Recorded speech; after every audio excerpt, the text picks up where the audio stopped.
Hi friends, आपके आगे मैं हूँ उपमा। कैसे हैं आप लोग? आज बात करेंगे प्रेमचंद के बारे में। प्रेमचंद वैसे तो किसी भी परिचय के मोहताज नहीं है। कई दशकों से कई पीढ़ियों से हमारे मनपसंद लेखक रहे हैं। ठीक है इसलिए कह रही हूँ कि हमारे दिलों में आज भी जिंदा है। हमारे नहीं, हमारी आने वाली जनरेशन्स को भी दिल तक छू जाएगी। ऐसे लेखक हैं। ठीक है, तो चलिए शुरू करते हैं। आज प्रेमचंद से क्यों है इतना प्रेम, आप सोच भी नहीं सकते। मतलब जिन्हें साहित्य पसंद है, जिन्हें लेखन पसंद है, उनके लिए मनपसंद फेवरेट हैं प्रेमचंद। प्रेमचंद एक ऐसे लेखक हैं जो इंसान को ना ऐसा फील कराते हैं कि जैसे उन्हीं के साथ घट रहा हो, उन्हीं के साथ हो रहा हो ये चीज़। तो लोग ना कहानियों में, उनकी कथाओं में रच बस जाते हैं। ठीक है, तो शुरू करते हैं। प्रेमचंद ऐसे कथाकार हैं जिन्हें लोग प्राइमरी से पढ़ना शुरू करते हैं तो बड़े होने तक उनका साथ नहीं छूटता। बच्चों से लेकर बूढ़ों तक, यानी हर उम्र के लोग उनके पाठक हैं। प्रेमचंद को इस दुनिया से रुखसत हुए लगभग 9 दशक हो चुके हैं, लेकिन उनकी लोकप्रियता में लेश मात्र भी कमी नहीं आई है। आखिर प्रेमचंद की रचनाओं में से कौन सी बातें हैं जो उन्हें आज भी प्रासंगिक बनाए हुए हैं? देश के जाने माने साहित्यकार के हवाले से बता रही हूँ। ये अनूप पांडे जी का राइट किया हुआ है। मुझे पढ़ के इतना अच्छा लगा कि मैंने कहा मैं अपने दर्शकों के साथ ये शेयर ना करूं, ऐसा हो ही नहीं सकता। ठीक है, जिस समाज के लिए लिखा वही नहीं बदला। प्रेमचंद का लेखन भारतीय समाज में इतना रचा बसा है कि लगभग 1 शताब्दी के बाद भी वह उतने ही प्रासंगिक हैं। वरिष्ठ आलोचक वीरेंद्र यादव कहते हैं कि ऐसा इसलिए है कि भारतीय समाज अपनी मूल संरचना में अभी भी नहीं बदला है। जो मेन तरीका है हम इंडियंस का, वो आज भी चेंज नहीं हुआ है।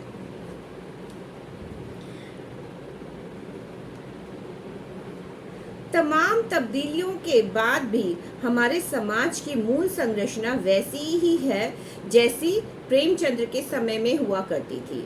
अगर प्रेमचंद्र ने ठाकुर का कुआं कहानी लिखी जिसमें दलितों को शुद्ध पानी ना मिल पाता, तो वह समस्या आज भी बरकरार है। आज भी किसी दलित बच्चे का हाथ घड़े पर छू जाता है तो उसे पीट पीट कर मार दिया जाता है। महिलाओं की आज़ादी का मुद्दा अभी भी बरकरार है। पितृसत्ता अब भी काबिज है। स्त्रियों को आज भी अपने अधिकारों के लिए संघर्ष करना पड़ता है। किसानों की बात करें तो उनकी समस्याएं आज भी बरकरार हैं। खेती किसानी घाटे का सौदा हो गई है। किसान आज भी कर्ज में डूबा हुआ है। आज भी किसान अपने अधिकारों के लिए जलसा जुलूस आंदोलन कर रहे हैं। स्त्री हो, किसान हो, मजदूर हो, दलित हो, भारत का एक व्यापक वर्ग सभी अपनी स्थितियों में फंसे हुए हैं और संघर्ष कर रहे हैं। यही समस्या तो प्रेमचंद्र की कथा वस्तु रही है। यही बातें आज भी प्रेमचंद्र की रचनाओं को प्रासंगिक किए हुए हैं। जब भी हम ये सब चीजें पढ़ते हैं, ऐसा नहीं लगता कि अपनी कोई कहानी वहां निकल के बाहर आ जाती है, और लगता है हमारे साथ भी ऐसा हुआ है, ऐसा महसूस होता है। तो आप समझ सकते हैं ना, दिलों में बसे हुए हैं। वहाँ से उन्हें निकालना बहुत ही मुश्किल है। कहीं नहीं मिलती पात्रों की इतनी वैरायटी। देश की आज़ादी के बाद कथा और उपन्यास लिखने वाले कई बड़े साहित्यकार भी हुए, लेकिन कोई भी प्रेमचंद्र की तरह कालजयी क्यों नहीं हुआ। कालजयी का मतलब होता है काल के साथ विजयी। इस बारे में गोयनका बताते हैं कि गोदान में प्रेमचंद्र ने लिखा कि सेवा ही वह सीमेंट है जो एक दूसरे से जोड़ता है, उसी भाषा जिसकी सहज है। इसका अंदाजा इसी बात से लगाया जा सकता है कि प्रेमचंद्र के साहित्य संसार में 3000 से ज़्यादा पात्र हैं, लेकिन सबको उन्होंने अलग अलग ढंग से गढ़ा है।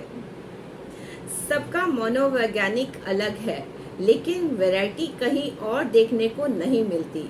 किसी और राइटर के साथ वो बात नहीं आती, वो अपनापन नहीं आता, उतनी पहचान नहीं आती जितनी इनके कलाकारों के साथ आती है। ठीक है। प्रेमचंद की पहली कहानी जो हिंदी में प्रकाशित हुई थी वह परीक्षा थी। इससे पहले वह लगभग 14 साल से उर्दू में लिखते रहे थे। उनकी कहानी यह बहुत पॉपुलर हुई। पहला कहानी संग्रह शब्द सरोज प्रकाशित हुआ।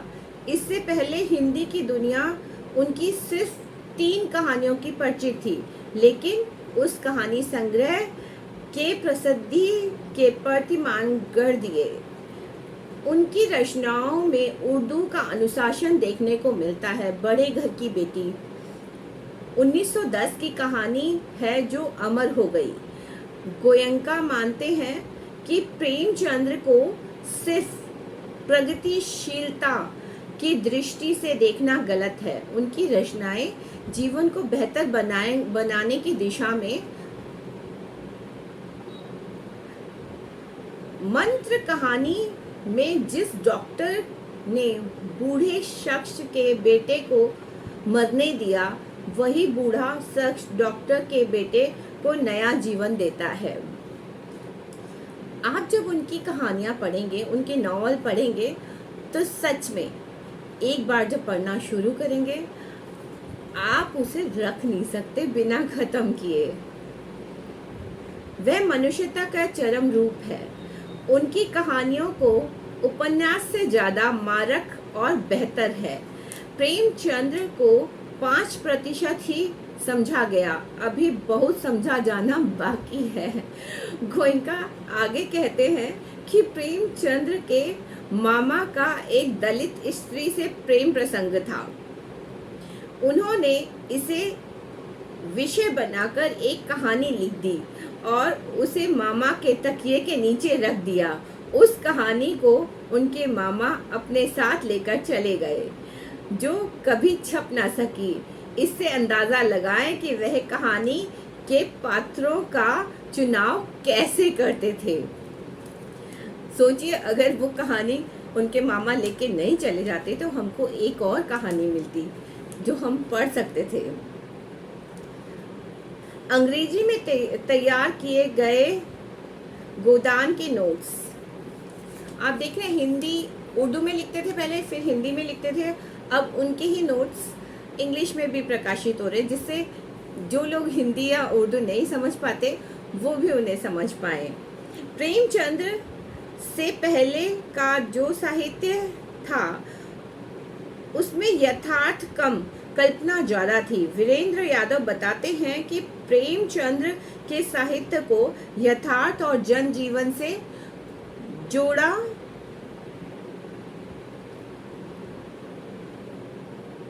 प्रेमचंद्र ने अपनी कहानियों और अपने उपन्यासों के माध्यम से भारतीय जनजीवन के यथार्थ को जीवंत कर दिया। आज भी पाठक जब उन्हें पढ़ते हैं तो उनकी रचनाओं में अपनी मिट्टी की गंध महसूस करते हैं और उसे अपने समाज की पहचान होती है। प्रेमचंद्र की सहजता उनकी बड़ी शक्ति है। यह वजह है कि दुनिया भर के लोग उन्हें पढ़ रहे हैं। वह बताते हैं कि प्रेमचंद अपने समय में बहुत पढ़े लिखे और हमेशा अध्ययन से जुड़े रहने वाले साहित्यकार थे। बहुत कम लोगों को यह पता है कि प्रेमचंद्र ने जो गोदान के लिए अपने नोट्स तैयार किए थे वे सब अंग्रेजी में थे। वे बहुत अच्छी अंग्रेजी लिखना जानते थे। उनके कुछ पात्र भी अंग्रेज में मिलते हैं। उन्होंने बहुत सी अंग्रेजी की रचनाओं का हिंदी अनुवाद भी किया है। पंडित नेहरू के पत्र थे, पिता के पत्र पुत्री के नाम। उनका हिंदी अनुवाद भी नेहरू ने प्रेमचंद से करवाया था। इसके लिए आचार्य नरेंद्र देव ने प्रेमचंद से बात की थी और उन्होंने अनुवाद किया था। प्रेमचंद्र की पत्रिका हंस वैश्विक मुद्दों को रेखांकित करते हुए संपादित की गई थी। तो आप समझ पाए ना कि प्रेमचंद्र की अहमियत हम लोगों की जिंदगी में कितनी ज़्यादा है। जिन्हें भी साहित्य से प्यार है वो प्रेमचंद से प्यार करते ही करते हैं। तो मिलते हैं फिर नई कहानी के साथ। कैसी लगी आपको कहानी? प्लीज़ मेरे चैनल को लाइक कीजिए, सब्सक्राइब कीजिए और कमेंट कीजिए कि आपको ये कहानी कैसी लगी और आप नई कौन सी कहानी सुनना चाहते हैं उसके बारे में भी मुझे बताएं। तो मिलते हैं। राम राम, राधे राधे।